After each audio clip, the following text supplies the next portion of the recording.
हर हर महादेव, जय भोलेनाथ। नमस्कार दोस्तों, आप सभी का स्वागत है धर्म ज्ञान के मार्ग में। दोस्तों, आज हम बात करेंगे कि सावन की आखिरी पूर्णिमा, रक्षाबंधन का शुभ मुहूर्त, भद्रा काल से बचें।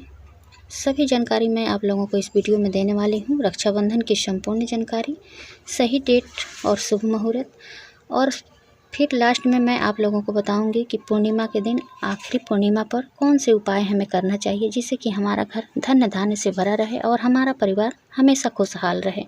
तो चलिए, मैं देर न करते हुए इस वीडियो को शुरू करती हूँ। दोस्तों, रक्षाबंधन का पर्व सावन मास की शुक्ल पक्ष की पूर्णिमा को मनाया जाता है। हर साल की तरह इस साल भी भाई बहन के त्यौहार रक्षाबंधन की तिथि को लेकर लोगों में असमंजस बना हुआ है। जो 2 तारीख सामने आ रही है जिसमें रक्षाबंधन मनाया जाएगा, वो है 30 या 31। इन 2 तारीखों को लेकर लोगों में कन्फ्यूजन है। रक्षाबंधन का पर्व भाई बहन का सबसे बड़ा पर्व है। इस दिन बहनें अपने भाई की कलाई पर प्यार का बंधन राखी बांधती हैं। भाई इस मौके पर बहन को ये वचन देता है कि वो जिंदगी भर उसकी रक्षा करेगा। हर साल रक्षाबंधन पूर्णिमा के दिन मनाया जाता है। हर बार रक्षाबंधन की डेट को लेकर लोगों में असमंजस की स्थिति बनी रहती है। इस साल भद्रा काल का साया होने के कारण लोगों में असमंजस की स्थिति में है कि राखी 30 को बांधें या 31 को बांधें। तो साल 2023 में सावन मास के आखिरी दिन यानी पूर्णिमा के दिन रक्षाबंधन का पर्व मनाया जाता है। इस साल पूर्णिमा तिथि कब से कब तक है, कब शुभ मुहूर्त है, सभी बातें हम लोग इस वीडियो में जानेंगे। तो वीडियो को लास्ट तक ज़रूर देखिएगा जिससे कि सारी बातें समझ में आ जाए। और पूर्णिमा के जो है उपाय, उस उपाय को भी मैं बताऊंगी कि सावन की आखिरी पूर्णिमा पर हमें कौन से उपाय करना चाहिए। तो अभी तक आप लोग मेरे चैनल को सब्सक्राइब नहीं किए हैं तो चैनल को सब्सक्राइब करके बेल आइकन दबा लें जिससे कि जो भी वीडियो मैं अपलोड करूं सबसे पहले आप तक पहुंचे। चलिए, पहले शुभ मुहूर्त जान लेते हैं राखी बांधने का। तो पूर्णिमा तिथि 30 अगस्त को सुबह 10:58 से शुरू होगी, जो 31 अगस्त 2023 को सुबह 7:05 तक चलेगी। लेकिन पूर्णिमा के साथ ही भद्रा काल भी शुरू हो जाएगा। भद्रा काल में राखी बांधना शुभ नहीं माना गया है। भद्रा काल रात को 9:02 से लग जाएगा। ऐसे में भद्रा काल समाप्त होने पर ही राखी बांधी जाएगी। रक्षाबंधन का शुभ मुहूर्त 30 अगस्त 2023 रात 9:01 से शुरू होकर के 31 अगस्त सुबह 7:05 तक रहेगा। लेकिन 31 अगस्त को सावन पूर्णिमा सुबह 7:05 तक है। इस समय भद्रा काल नहीं है।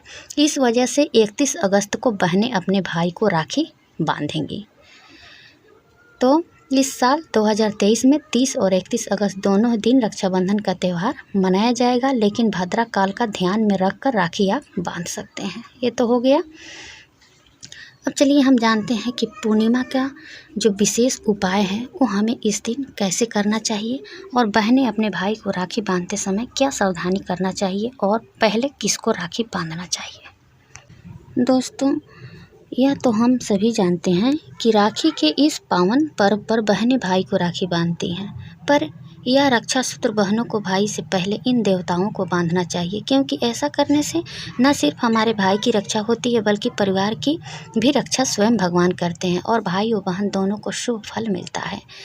दोस्तों, सबसे पहले तो हमें भगवान गणेश की पूजा करके उनको राखी बांधना चाहिए, क्योंकि हर शुभ काम में, हर पूजा में सबसे पहले उन्हीं की पूजा होती है।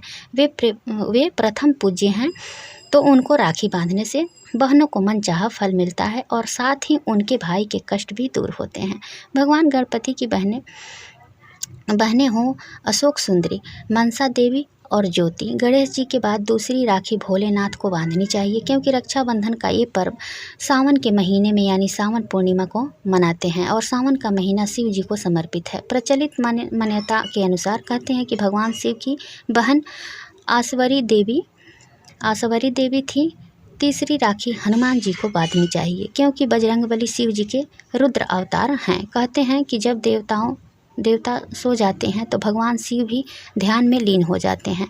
ऐसे में हनुमान जी रुद्र अवतार के रूप में सृष्टि का संचालन करते हैं। वे जागृत देवता हैं और सभी संकटों से बचने के लिए हनुमान जी को राखी बांधी जाती है। भगवान श्री कृष्ण को चौथी राखी बांधी जाती है। इस विषय में महाभारत की एक कथा के अनुसार जब कान्हा ने शिशुपाल का वध किया तो उसके बाद जब फिर से सुदर्शन चक्र उनके हाथ में आया तो उनकी उंगली को चोट लगी और खून बहने लगा। तब द्रौपदी ने अपनी साड़ी का पल्लू फाड़कर उनकी चोट पर बांध दिया। ऐसा करने पर श्री कृष्ण ने द्रौपदी को वचन दिया था कि जब उसे मदद की ज़रूरत होगी तो वे आकर उसकी रक्षा करेंगे।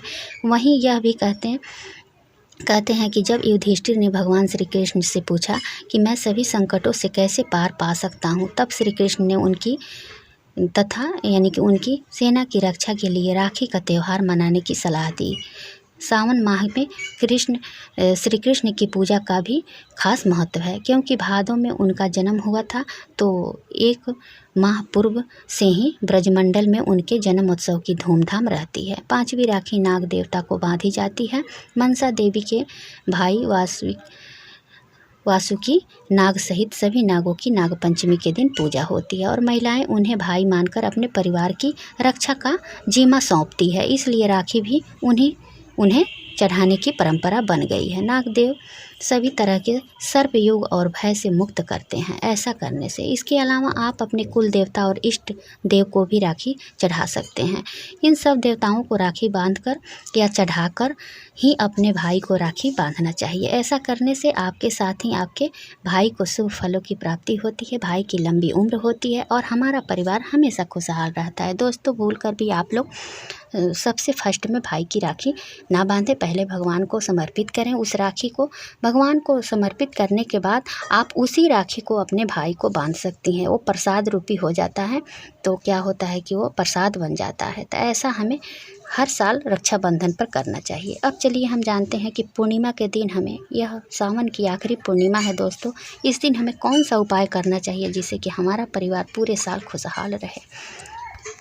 दोस्तों, पूर्णिमा के दिन चंद्रमा अपने पूर्ण आकार में होता है। यह दिन माँ लक्ष्मी को भी अत्यंत प्रिय है। पूर्णिमा के दिन एक खास उपाय करने से आपका भाग्य सुंदर बनेगा। पूर्णिमा के दिन चंद्रमा अपने पूर्ण आकार में होता है। यह दिन माँ लक्ष्मी को समर्पित है, हम सभी जानते हैं, अत्यंत प्रिय है। पूर्णिमा के दिन खास उपाय करने से आपका भाग्य बदल सकता है। चंद्रमा माँ का सूचक है और मन का कारक है। चंद्रमा कर्क राशि का स्वामी है। स्मरण शक्ति कमज़ोर हो जाती है। घर में पानी की कमी आ जाती है। चंद्रमा की कमी होने से मानसिक तनाव, मन में घबराहट, मन में तरह तरह की शंका और सर्दी बनी रहती है। व्यक्ति के मन में आत्महत्या करने के विचार भी बार बार आते रहते हैं। चंद्रमा जैसे कृष्ण पक्ष में छोटा और शुक्ल पक्ष में पूर्ण होता है, वैसे वैसे मनुष्य के मन पर भी चंद्र का प्रभाव पड़ता है।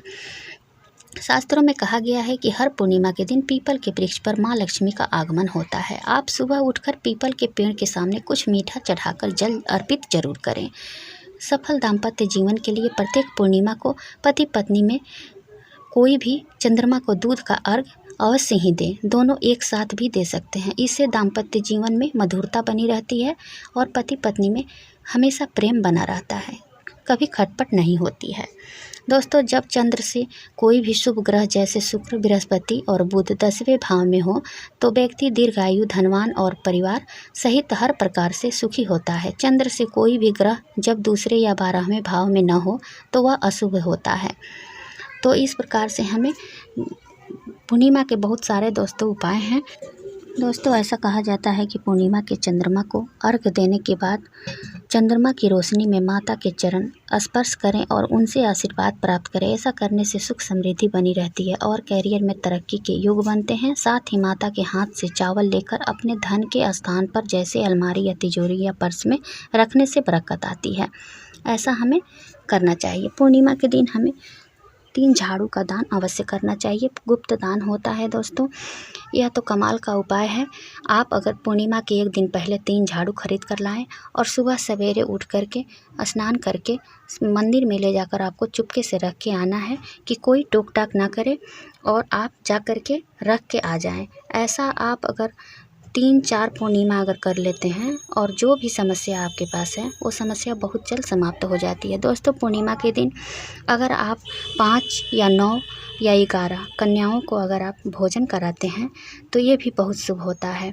अगर आप कुछ नहीं कर सकते, केवल 5 कन्याओं को भोजन करा देते हैं और उनको जैसे हम माना जाता है जैसे कि नवरात्रि में हम कराते हैं नवरात्रि में, वैसे ही हमें इस प्रकार से करना चाहिए। तो कुछ दान दक्षिणा दीजिए और बुला करके उनको भोजन कराइए, पैर धोइए।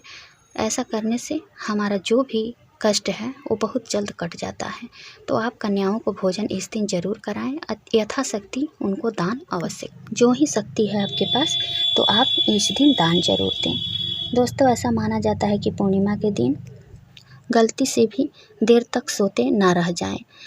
इस दिन सुबह जल्दी उठकर स्नान किया जाता है और भगवान विष्णु की पूजा के बाद दान दक्षिणा किया जाता है। पूर्णिमा के दिन दान दक्षिणा का खास महत्व होता है।